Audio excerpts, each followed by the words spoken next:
Hey everybody, this is Lehman. Before we get into the Delphi Council debriefings, I wanted to have an announcement. The last time I had an announcement, I tacked it on to the end. But that probably wasn't a good thing because we all said bye, and then I started talking about something else. That's probably not a good thing. So this time it's on the beginning. So what I want to talk about is the myminifactory.com, our Torg Eternity tribal adventures. So if you go to myminifactory.com, one word, myminifactory.com, you look at Ulysses Spiel, you look at the Torg Eternity, and you can subscribe to the Torg Eternity tribe, and that's why they're called the tribal adventures. And when you get the tribal adventures, when you first sign up for the subscription, you get a welcome package that comes with a lot of STL files for your 3D printing. We do suggest the resin printing. You get the finer detail than the filament printing. But it's really cool. You get like 5 different gospogs, and they are really cool detailed. You see mushrooms growing out of their skulls. You see vines wrapped around the flesh and the bones. So they're just not zombies or skeletons. They're definitely gospog. Very, very cool. As well as you get some archetypes STL files. So you get like Aiden and Maru from Core Earth and Pan Pacifica respectively. You get Anton from Tharkold, Viola from Cyber Papacy.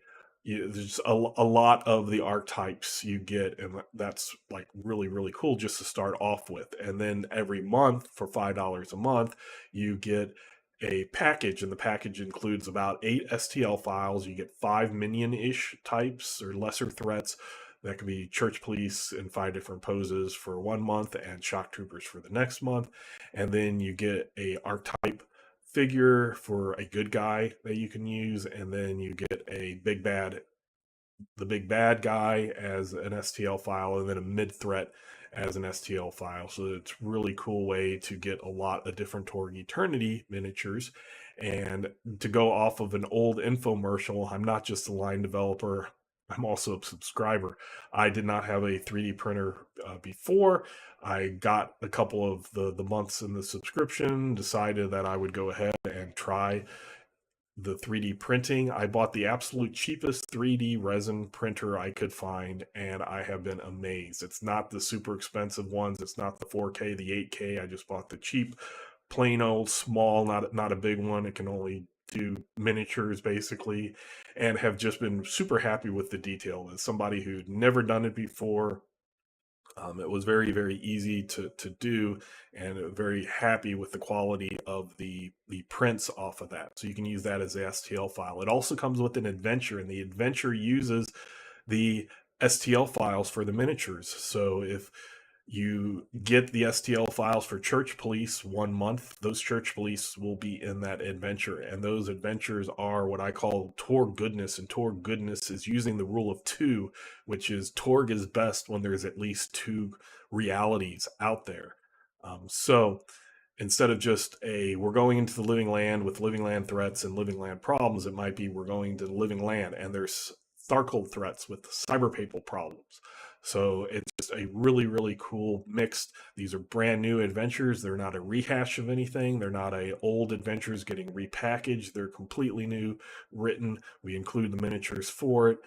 Very, very awesome. I've been very impressed with the quality of the miniatures, the quality of the adventures, and it's something that you can get every month for Torg Eternity instead of having to wait for the crowdfunders. So having said that, let's move into the actual Delphi Council debriefing.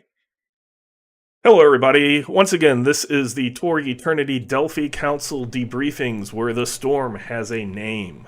Once again, we are your hosts, Lehman, Mark, and JM. And today, before we get into our topic, which is a continuation of discussing Orrorsh, I did want to read some emails that we got. So the first email that we have is from Paul Emerson, who goes by Sir Elaine, I guess. Forgive me, pronunciation. Everybody's bad, telling me I have bad pronunciation. So Sir Elaine Fisk just says, good morning. You gave this email address for comments and questions, and I wish to give the former. Thank you. I'm a 50-year-old I'm a 51-year-old man, and I've been running Torg since 1991, off and on. Of course, as the popularity of RPPW was rich for about the first year of publication and not after. So I moved on to other games temporarily, but this old dog can always learn new tricks, and I have managed to glean a couple of tips already and am grateful for these. Keep up the good work, fellas. So thank you very much for that. It's one of the things that we're trying to accomplish with these video podcasts is to just give tidbits of information. So if you're listening, you will be able to hopefully get a couple ideas that maybe you hadn't thought about before. So the second email we have is from Sitting Duck. So Sitting Duck writes, in episode 4, the discussion went into great detail about the world laws of Orrorsh, both major and minor. Yet when the other realities were discussed in episode 3, their world laws saw just the occasional passing mention. Perhaps the next episode can feature an examination of these other world laws. So just want to say that is our goal in starting in the next episode. So what we would like to do, and I admit I'm new at this podcast type thing, and I'm very new at keeping things on track. But we would like to have 2 episodes to a base reality, one dealing with axioms, world laws, and other things, and then a second episode for each of the realities, which is what we'll continue with today, discussing more Game Master tips and the feel of the different realities. So be sure to listen to future episodes where we do go into the world laws and axioms, etc., for other realities. So those are our 2 emails. So yes, write us at torgdcd@gmail.com, and we will read these in the episodes, and we will thank you very much for listening to us. The next one I just want to say is a review on Audible. So we actually got a review, which is kind of neat, that says Torg Eternity is an awesome game. Lehman and Company are very knowledgeable about it and do a great job describing it. 5 stars. So we have 4 episodes out and we have 5 stars. So awesome. We got to get that average up. Yeah.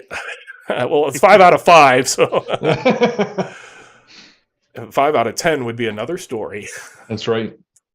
So yes, having said that, we do thank you for listening. Thank you for your comments, your emails. We'll continue to read those as we get those.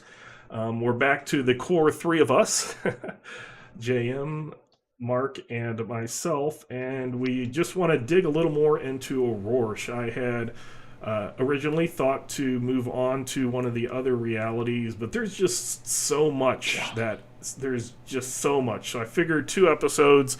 We'll try to be a little tighter in the future and have more mechanical stuff in the first episode and tips and feelings and stuff in the second part of it. This one, since we kind of mixed things around the first time, we'll have to mix things around this time, but we will try to get into a pattern. We are, or at least I am. I'm very easily distracted and will ramble about stuff forever. Oh, I don't think we all have it, Squirrel. That's right.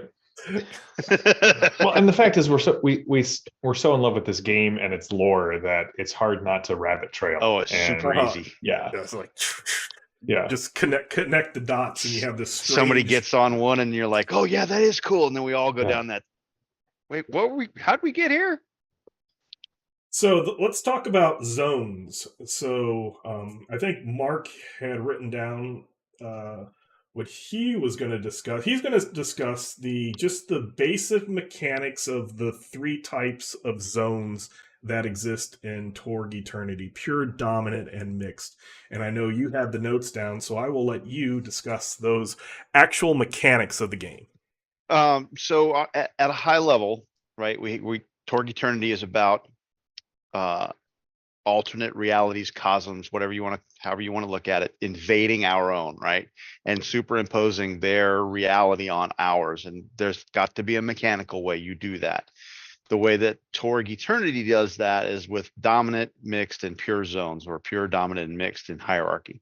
Pure zone, well, you can never have more than 2 zones in an area at a time. You could have them, but you will only have mechanical interactions with 2. That's a mixed zone. Pure zone is a zone of one kind is there, and that's the one that's there. It's pure core Earth, it's pure Isle, it's pure Orrorsh, whatever it happens to be. And then you've got mixed, where you've got 2 competing, and they're at equal strengths. And so you've got all the world laws, all the axioms for both zones in play at the same time. So whereas in a pure zone, Storm Knight from, let's say you've got Orrorsh pure, Storm Knight from Cyber Papacy comes in there, they are a contradiction in an Orrorsh pure or whatever, because it's a pure zone. Anybody that does anything in that zone outside of the axioms creates a contradiction. And we'll get into contradictions and disconnects and reconnects, maybe, depending on how Lehman wants to do it. In a dominant zone, there's still 2, but one is stronger than the other one. Both still have all their world laws in play and their axioms. So Storm Knights, if you had Orrorsh and Cyber Papacy, and Orrorsh is dominant, a Cyber Papal character or Storm Knight in that zone is still not creating a contradiction, because their reality's there. But let's say they roll a 1 and disconnect, it's a lot harder to reconnect to their reality, because it's a dominant zone, and the mechanic there is in the numbers that are required to reestablish your connection to your home cosm. So, hey everybody, this is Lehman again, and I did want to point out a correction. Mark, when he gave me his outline of what the zones were, those were correct. I think somehow they got mixed up when he was talking about it, and I wanted to look at the information before I corrected him and then be wrong myself, because while as a super fan for over 30 years, as well as being the line developer, there are sometimes the wires in my own head get crossed, or whether it's from old Torg information versus Torg Eternity information, or rule changes, or things before they get published.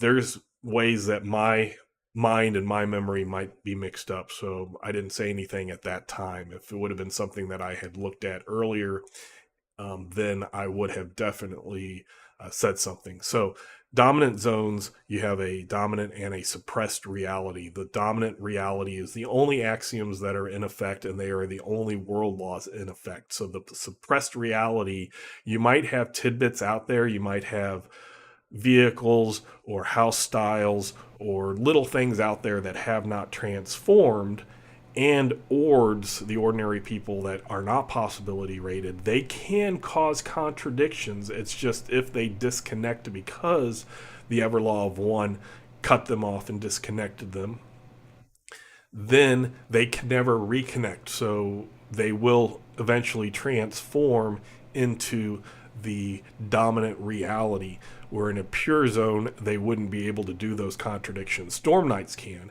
And when Storm Knights disconnect, it's much harder to reconnect in a pure zone. It's hard to reconnect in a dominant zone, and then it's just average in a mixed zone. So I did want to make that clarification, so that people who listen to this understand what's official. Again, if you want it different in your own Cosmverse, and you would like the idea of dominant allowing more like a mixed zone, please do that. It's just the outline was there, and some of the stuff got mixed up in the explanation. So let's move on. Pure zone ords cannot create contradictions at all. In Isle, you can't hand an M16 to a dwarf and expect him to shoot it. He can't comprehend what it is. In a mixed zone or in a dominant zone, ords can create contradictions, but they can't understand it, and you kind of have to explain it to them. And if if you hand the dwarf the M16, he can shoot it, but if bad things happen while he's shooting, it rolls a 1 or a 4 or whatever. Depending on, we'll get in that. I'm getting too far into it. If he rolls a 1 and disconnects, he's got bad stuff going on. And mixed zones the same way. It's just easier to reconnect. Ords can create contradictions too. I think that's, let's see. I think that's, yeah. So one of the things in a mixed zone, from a reality standpoint, the reason that the High Lords are doing this is they're harvesting possibility energy. You set up Stella to bound a zone, and that creates the zone. And they're using the Ords, because the ordinary people called Ords have this possibility energy in them. And if a Eilish reality invades core Earth, the core Earth Ords, when that axiom wash comes over them, they establish a zone. A third of them transform to Isle, and when they do, that possibility energy is released. The darkness device harvests that and makes it available for the High Lords to use in various ways. Over time, about 25% ish of the Ords will transform, and when you get that 25% who have converted to the invading reality, if the darkness device or the High Lord want to, they can flip that zone to dominant. Now that's a tactical or a strategic call at that point, but that's a GM thing that's getting real deep in the weeds. That I'll just leave it at there. Pure, dominant, mixed. Okay. So yeah, that explains things a little bit. The pure zones are basically whatever the invading reality is, that's how that area would be. So with Orrorsh, a pure zone is going to be how it was, say, on Gaia pre-invasion. Everything's going to be a Victorian, industrial, gritty, gothic horror realm. There won't be any at all modern stuff. In a dominant zone, you will have the majority of things will have that feel, but there will be that occasional core Earth car or window. It could be an electric light instead of a gas light, something like that. And in a mixed zone, it would be say 50-50 chance of this building is something you would see out of Charles Dickens, and the next one is a modern skyscraper, or something, or different floors. It could just brownstone mixed use coffee house, and Starbucks brownstone. Right. So thoughts from you, JM, about zones? I mean, I really enjoy using zones in gameplay because it allows me to sort of show the players how deep in the weeds they are. Right? If they're coming into a mixed zone, especially if you are expanding the possibility war like we did in Istanbul, where we had half of it was Tharkold mixed zone, half of it was Nile Empire mixed zone. There was just it was crazy because again, you'd have all of these things happening at once, and as the players grow, get deeper into the zones, it allows you to change up how you're describing things. So like for me in Orrorsh, things get darker when you get into a dominant zone. Things get a little bit scarier. The fear level ramps up. And if you get into a pure zone, like, kiss your characters goodbye. No. Although most of the deaths in my campaigns have happened in Orrorsh above all other cosms because, world laws and everything. So I especially like playing in mixed zones because it allows you to Frankenstein the setting a little bit and really, really get that Torg feel. Rule of two. Yeah. So the just to add a little bit onto that, to remind or to introduce the concept to new players and game masters. Each reality has these world laws and axioms that define it, and when they come to Earth, it's not all the ancient myths come back. It's not that at all.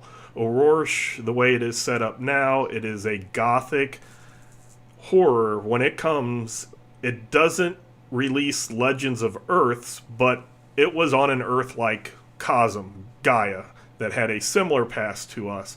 So there might be legends and myths and not, bad monsters and creatures that would take place on Earth, but it's because it's from that original cosm, not necessarily because it's a core Earth legend, but it was two separate legends that just happened to be back on Gaia. When you start getting into dominant and mixed, that's when you can start playing around with what each game master can tailor it. Maybe because it's mixed core Earth, it's gonna, and a higher magical and occult, maybe then we can bring a core Earth myth into it because there's that mixture, the clashing of reality, and maybe it works this time and doesn't work the next time. So the game master can tailor it to fit their group and their mood and their story, and that's something that I really like, is because you can change things up, even though you start off with a kind of a structure, but then when you start dealing with dominant and especially mixed zones, then things can get wild and crazy. Yeah. So let's kind of transition into tips. We're talking about Orrorsh specifically. So just things that we might, as game masters, use, or even for players, because a lot of times Orrorsh is just considered the death realm. If I go there, my character is going to die. In the past, for original Torg, as well as some of the discussion for Torg Eternity, there's been secondary characters. How do you do that type of thing? Do you want to do it? And again, I just want to present every game master's world is their own cosmverse and is canon. So I would strongly suggest, and we always talk about a session 0, but I would even suggest a mid-game session 0, where if it's the first time players have experienced Orrorsh, you might just have a session 0 before your characters go into Orrorsh and figure out what are the aspects we're going to use for it, because there is horror. That could be that could, for certain players, make them uneasy and stuff, especially when you start getting into mechanics like corruption, forced corruption versus willing, falling temptation corruption. I know there's been a discussion because there's a few things out there that trigger automatic corruption tests where some people don't agree with it. Other people like it. So that's one that please talk with your group to figure out what they're comfortable with, what they like, and then you can go into it full blown up to the point where your players and yourself as a game master agree with it. So JM, what would be tips and ideas and stuff for Orrorsh horror? Oh man. So I really like leaning into the nightmares and the bleeds of Orrorsh, which we can talk about a little later. But I like the fact that in Orrorsh, there are creatures that if you kill them, you only make them stronger. And this is what a nightmare is. And a nightmare essentially is kind of a weaponized story. And I love that, in the fact that... Ooh, that's a good description. Thank you. It's essentially... It harkens back to Gothic fiction, which, if you enjoy Gothic fiction, most of it is centered around a place. There's a real strong sense of place. Or Stephen King fiction, like modern Stephen King fiction. You never get the feeling like this is just happening somewhere. It's always happening somewhere specific.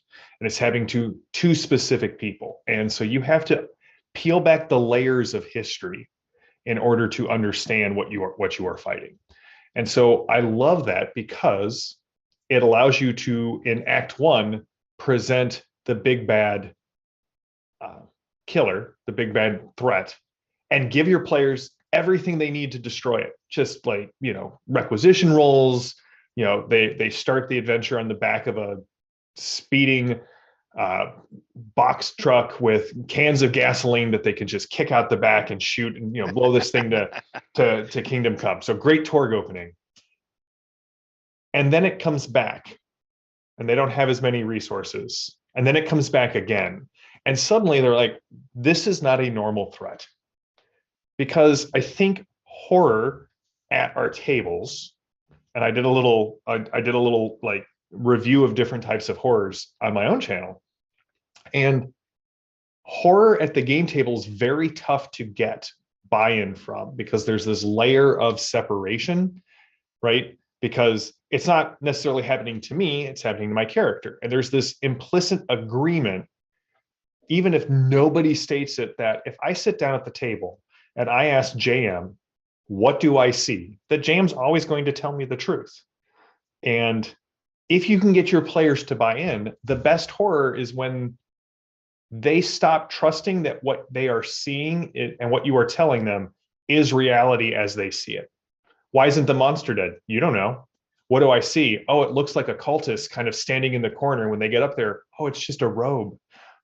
Like if you can, and those are techniques that I like to use in Orrorsh. And I always, like, my players know that I love body horror and I love horror. So they kind of, there's an understanding that these elements will be in there.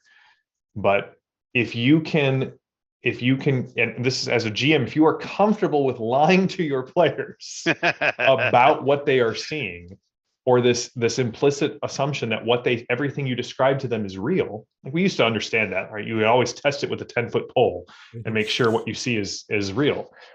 Those are techniques that I like to use at the table because I want that feeling of like Orrorsh is supposed to feel. It's supposed to feel like the Death Realm. I think mechanically there are some mechanics that make it scary, but it's still Torg. Mm-hmm. It's still Torg. So you want it to feel more dangerous for the player or for the Storm Knights than it actually is. And so, did you guys talk about nightmares last episode? Yes, we got into some of it. Yeah. So like nightmares are a great way to do that because it's not just about putting the bullet in the monster. It's about crafting the bullet from the Lost Love's locket and understanding the story of the Lost Love and saying the Lost Love's name while you're firing the bullet that actually causes the monster to remember they're human and then they die. Like that's the bow that we want on top of an Orrorsh adventure. Sorry, I just went off. No, that's fine. That was all actually, good stuff, man. I really like the idea of weaponized story because story That's is fantastic. that's the core of Torg is storytelling. And that's what a nightmare is. And we discussed last time about fear being the opposite of hope. But you still spread that through storytelling. So yeah, the nightmare of weaponized story is just, it's on point. Absolutely. I would love to take credit for that, but if I have this hazy memory of talking with Greg about it. And that might be where I got it. I want to give credit. I always cite my sources. Good academic in me. Good call, Greg. I'm pretty sure it was Greg who came up with that idea or that term, and then I've just applied it to basically everything I can in Torg. Right. Yeah. So now we'll shift over to Mark.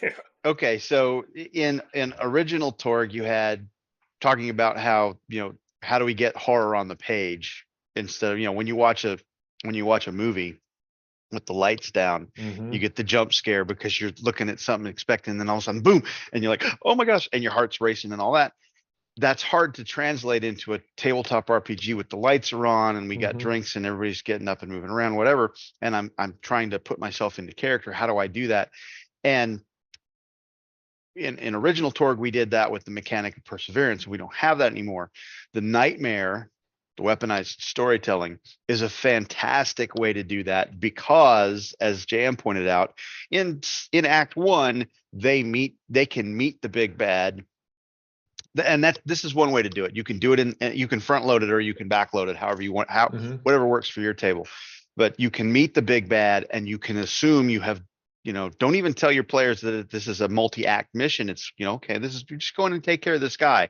And you went and you take care of that guy. And the last scene of the first act is the thing comes back and you see it trotting off into the fog or whatever. And you're like, wait a minute, we just killed that. Why is it? What happened? I don't know. Let's end the act. Let's do the card thing. Okay, everybody drop your stuff to the table. Let's go. And they're like, wait a minute. Wait, whoa. Yeah. And so now you've got this uncertainty in there.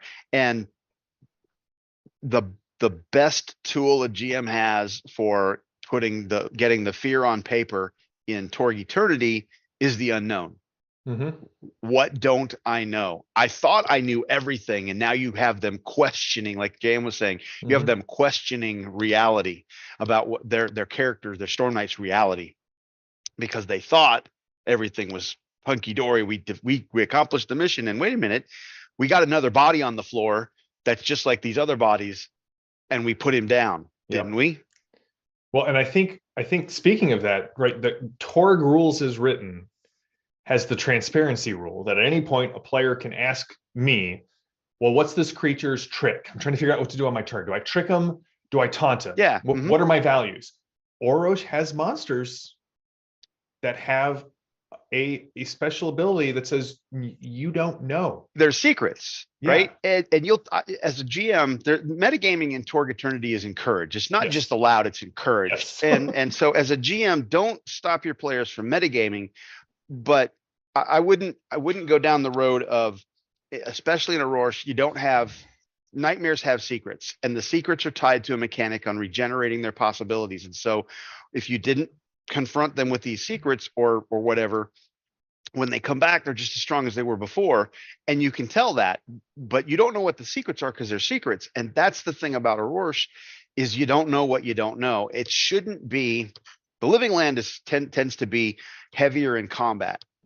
Dinosaurs are everywhere. It's very savage. It's supposed to be. And so fight. And that's very typical. Tharcold, very confrontational as well. Orrorsh is much more cerebral. It's much more, I need to investigate. This is not, guns are a thing, right? Swords are a thing. Armor's a thing. But it's not, we walk in the room guns ablazing every single time.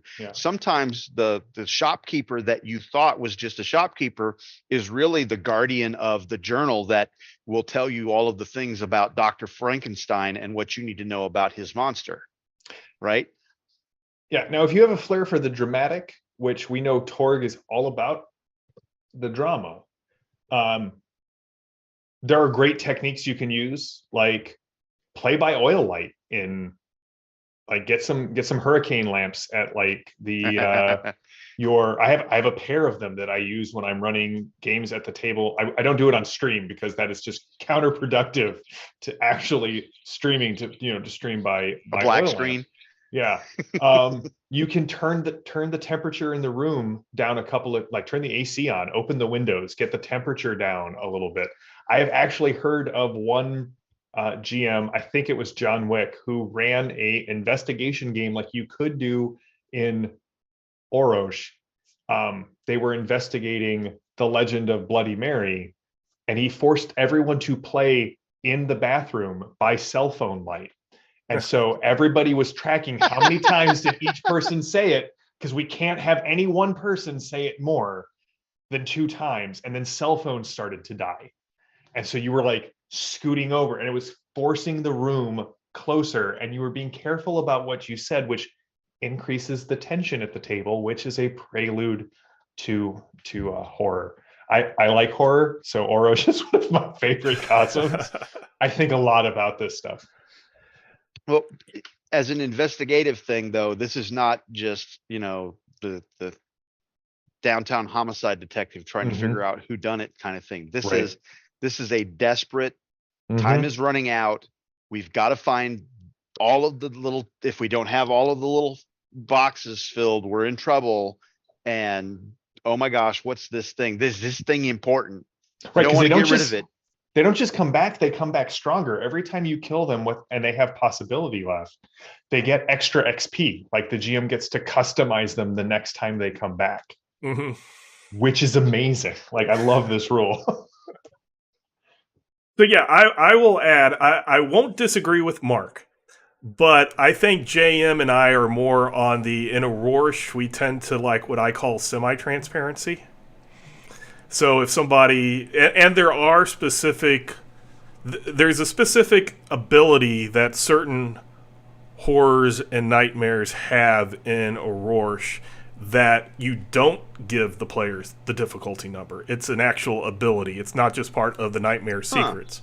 Yeah.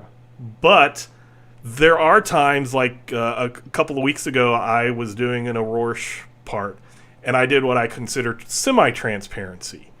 So I wouldn't tell the difficulty number of hey, this is a 10. But if they did it and they're like, how close am I? I'm like, nah, you think you might. A card would be worth it. I didn't make them just waste their cards, but I didn't tell them, hey, it's a 10. You have a 9. All you need is 1 point. Yeah. It's translucent. Like, it's not transparent. It's just a little, and just that little bit of difference, because the previous scene was in the Nile, where you have a 10, you have a 15, you're going for a 12, and just the, give it to me, roll, okay, what am I going against? You're close. You think a card might help. Just the end result was the same. They weren't wasting cards, but the way I was conveying that information was making them realize this is a different thing. And I will go all the way back to the 80s where I read this, and I do believe it's because Ravenloft, the setting, they had specific rules that were different than the base game. Oh, yeah. And they were, horror, like you said, it can be very difficult because there is that removal. I remember being, reading Stephen King and going, ooh, this is scary, and then reading The Eye of the Dragon, which is his fantasy horror, and not being afraid at all because it's a fantasy, type thing. The difference between it and Eye of the Dragon. Right. Even though they're supposed to both be horror, the fantasy just removed it completely from it. So there's little things that you can do if you don't really want to get into the let's go candles or mood music. Anytime I try to throw on music, my players are like, what's going on? They don't get into it. But I understand that works with some groups. So use what works with your group. What I'll do is I'll hit somebody for a point of shock. Just the monster rolled bad, the players don't know it, and I will super describe them getting cut and a single trickle of blood come out and then say, oh, you take 1 shock. And then they're wondering, why did you spend all that time describing 1 point of shock? Or I'll write on a note card, where I'm writing my notes during the game, and I'll just put infection and then just leave it out. It looks like I accidentally left it out and go use the restroom, just because players are gonna crane their necks and what was the game master writing down?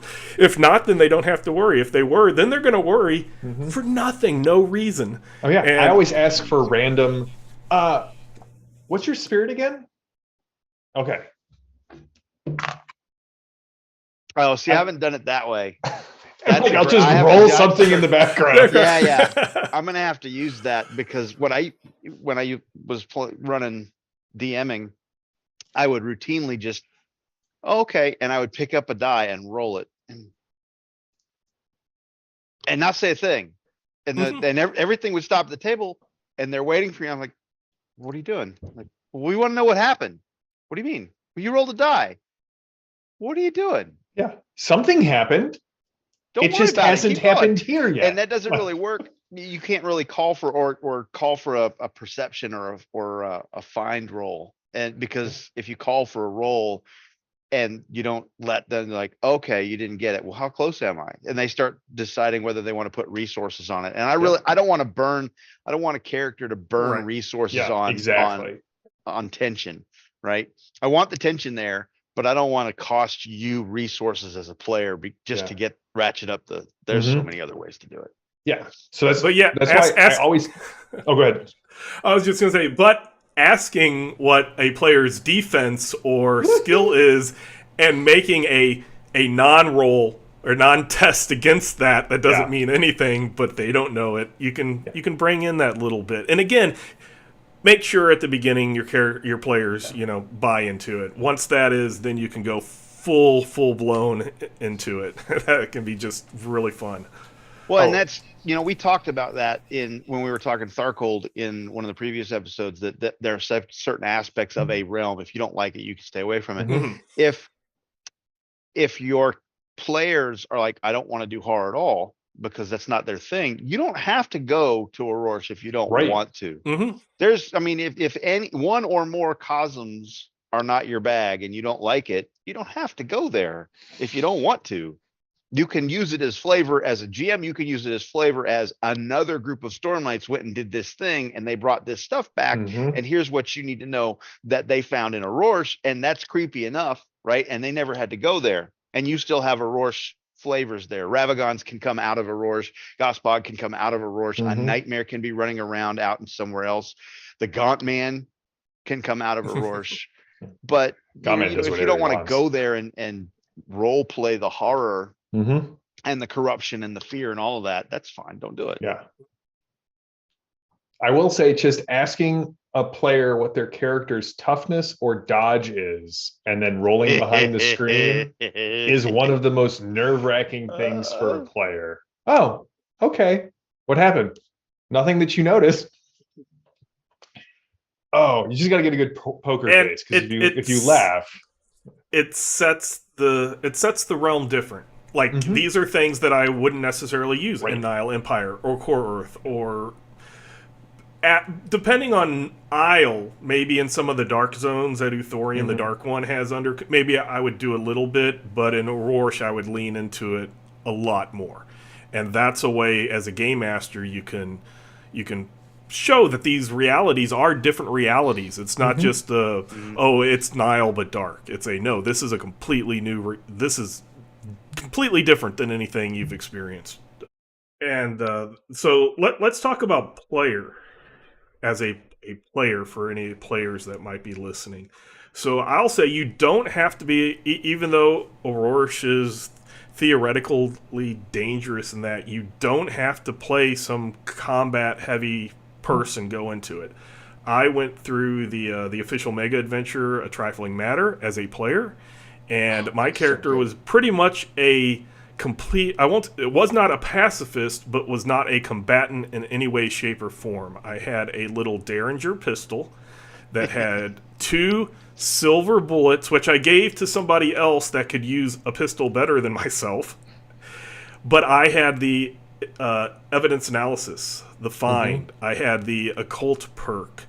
I had the alchemy, and my alchemies weren't the boom damage. It was the things like the liquid light that brightens, and if something's allergic to sunlight, like a vampire, you could kill a vampire with it. But otherwise, it's just a getting rid of darkness penalties for the cloak of darkness special ability, or there's a dark sight potion so that you can see in the dark, and various things like that. So you can, and I survived through the whole adventure. So you can make the characters. Don't go into it thinking that you need the biggest and baddest. And sometimes if you do go in thinking I need the biggest and baddest, that can end up biting you, because you might be getting yourself in too deep.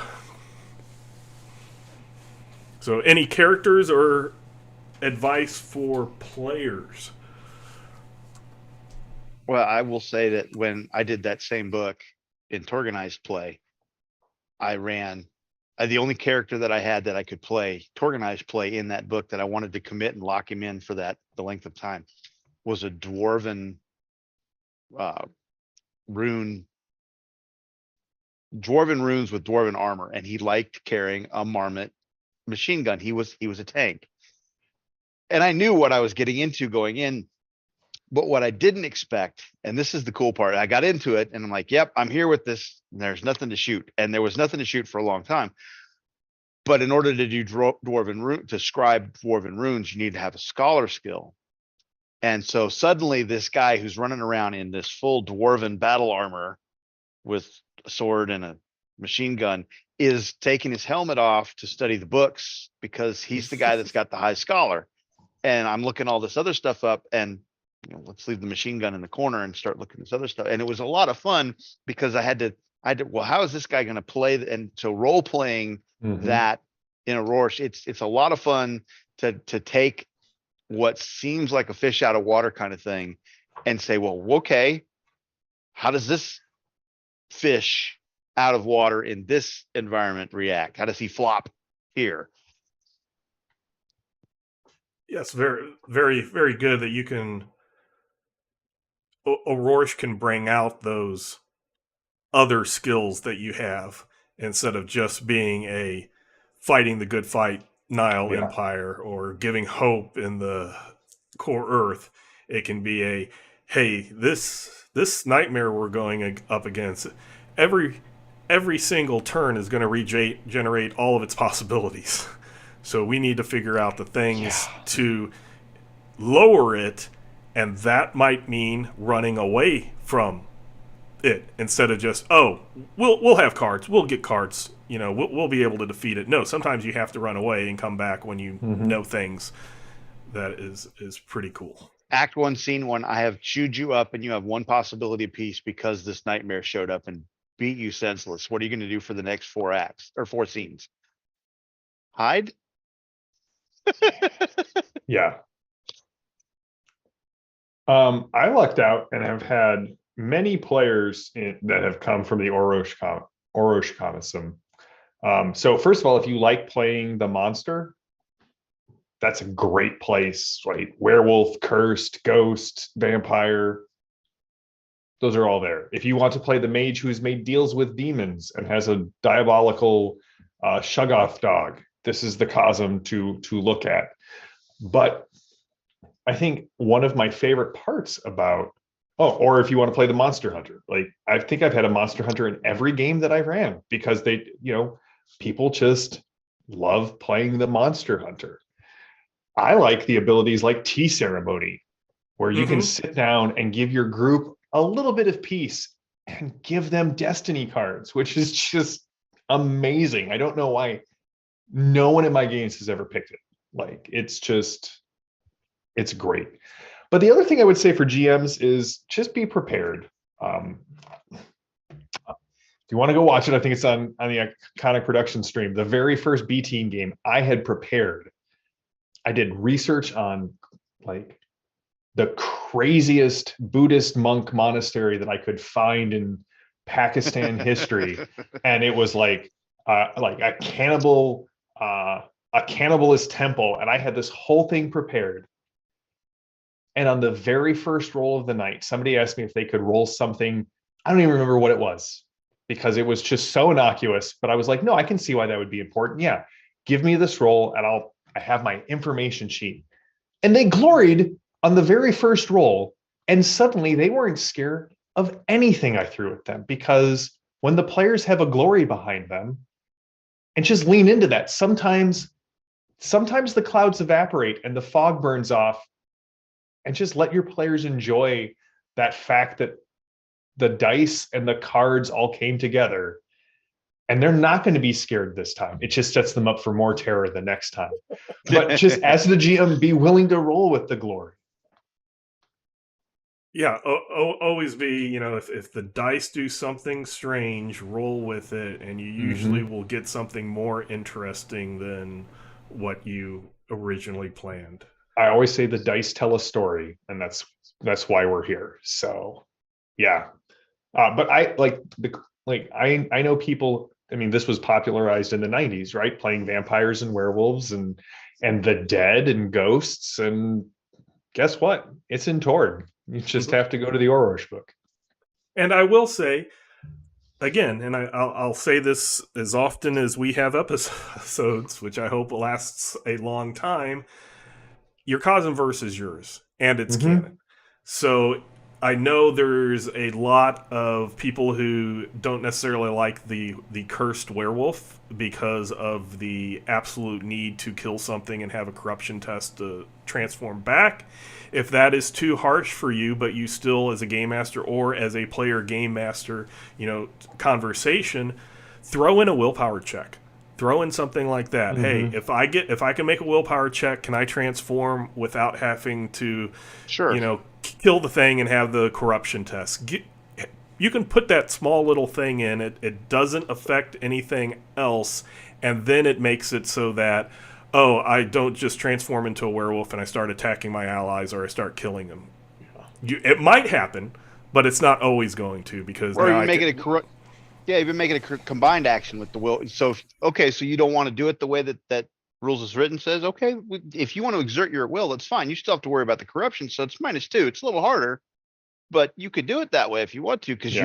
you don't want to go kill somebody who's innocent, Right. which is it's admirable, and that's a hero thing, right? You're Mhm. different Mhm. from a regular werewolf. It's maybe you're hunting the werewolf that's killing stuff, and your character is getting blamed for it because your Storm Knight isn't known. Yeah. You know, your party members know you're a werewolf, and there are corpses everywhere, and you're sitting there going, no, I swear I didn't do it. And there's another one they don't know out there, but they're like, Mhm. why is Bob killing people? Right. So, I want to say official is for a reason, but if you have your own specific reason Mhm. to change or alter official, please do so. Yeah. Don't get hung up on one aspect of a cool idea that will prevent you from using it. Change it, make it work for you. So yeah, I just wanted you had talked about the cursed and being the vampire and the werewolf. I know the werewolf had some pushback when it first came out.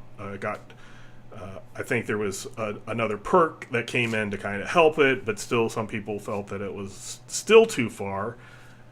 But you can change it, and you can just do it a little bit differently, make it your own, and don't worry that I'm gonna knock on your house and say, "Hey, I saw that you changed it. You got to change it back." No, I'm absolutely not for that. I am make Cyber the game police are your not own. coming. Yeah, it's not that. One other thing that I have found doing horror is different people think horror differently, or there are certain limits to what people can handle. And again, past your session 0, sometimes not describing something or being very vague in your description Mhm. can be better than getting into all the gory little details, because my day job is I'm a criminalist. I work in a crime lab, so I deal with horrible real life stuff daily. And if somebody was describing a horrible scene to me, I've been, sad to say, in some ways desensitized. So they can describe something that to them might be the most horrible thing ever, and to me it was last Tuesday. Right. But to somebody else, it could actually, completely trigger and be very, very bad and traumatic for another person. So if you are very vague, then my mind can come up with something up here, and the other person can come up with something down here. It's both scary to us, but the game master, since they've said something vague, it doesn't either go too less or too far. It kind of hits a sweet spot, and I've done that a few times with horror games. Just kind of give a feeling or a very vague description, and not the super bloody details. I mean, that's the no matter how you feel about him, that is the brilliance of Lovecraft, is that he uses words like eldritch and squamish and penguin-limbed abyss, which is a little bit more descriptive than some of those other ones. But we fill that in. Well, what does squamish mean? Well, what squamish means to me doesn't mean the same thing it means to you, but we're both wigged out by it. Right. Yeah. But and you were putting it here. It's not. It's here because your line here and my line here are different. But that's the glory of vague, right? Because when I say you throw the door open and you see a horrific sight, all three of us just had a different instant view of what a horrific sight is in our head, but we all reacted exactly this way. We're like the same way. Yep. So you get to this level where you want to be without having to figure out what Liam thinks is here and what JM thinks is here and what Mark thinks is here. You just, like you said, you're just vague. Yeah. And everybody goes, okay.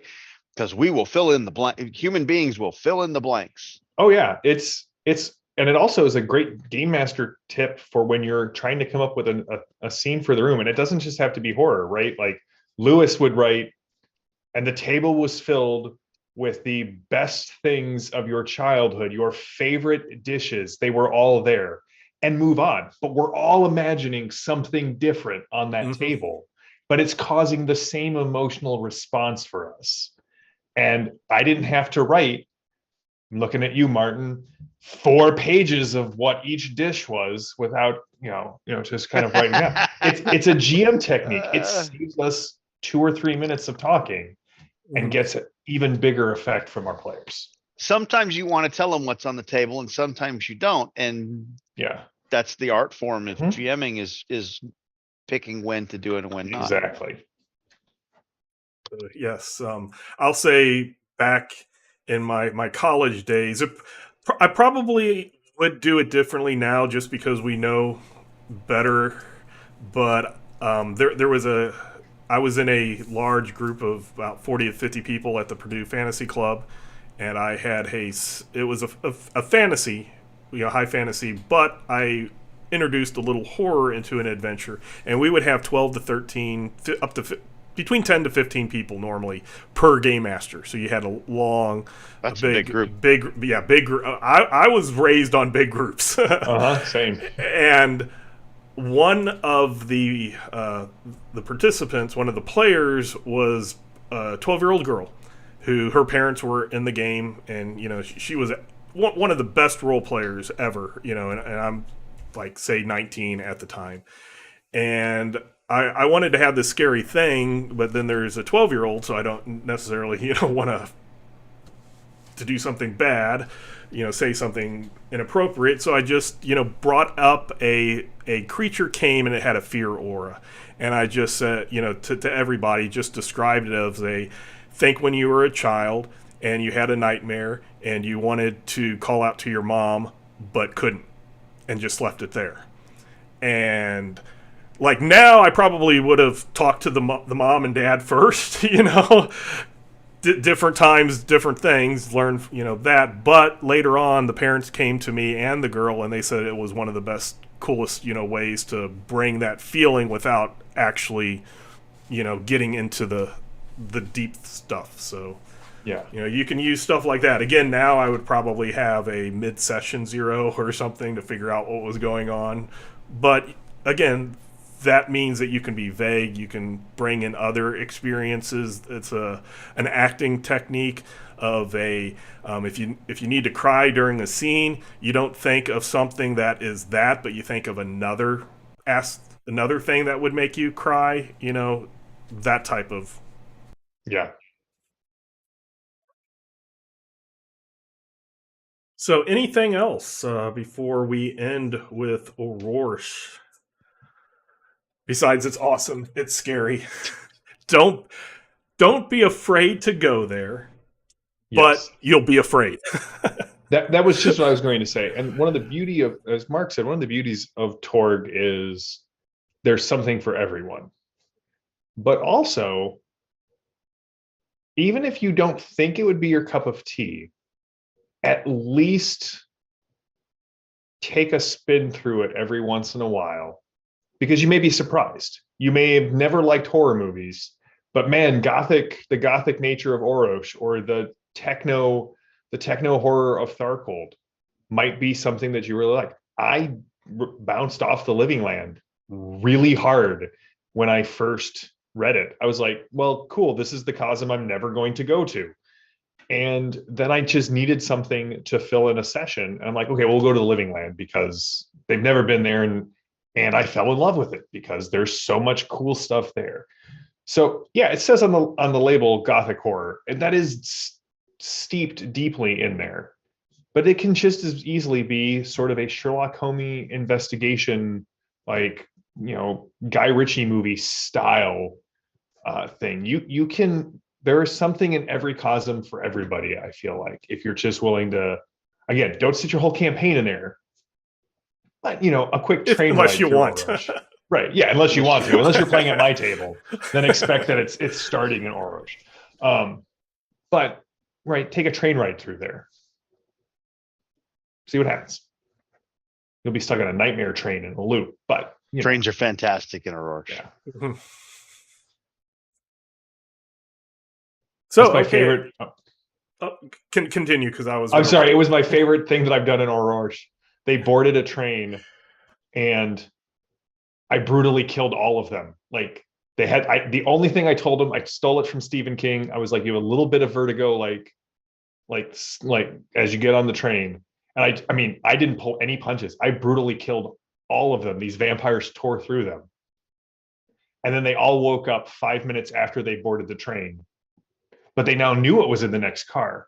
And I had this time loop going on, and they had to, every time it jumped 5 minutes. So they knew they had a time limit to get to the front of the train and stop what was going on.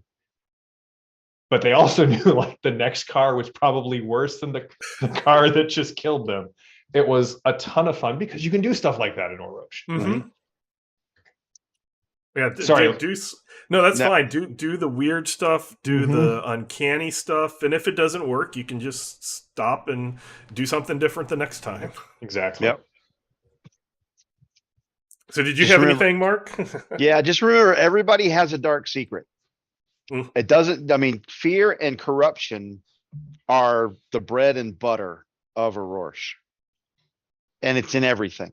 And if you don't think somebody has a dark secret, that just means they're better at hiding it than the last person you met. Yep. And if you mind read them and don't find their dark secret, then they're walking around on pins and needles waiting for that bad thing to happen to create their dark secret. Yep. And you might be a part of that.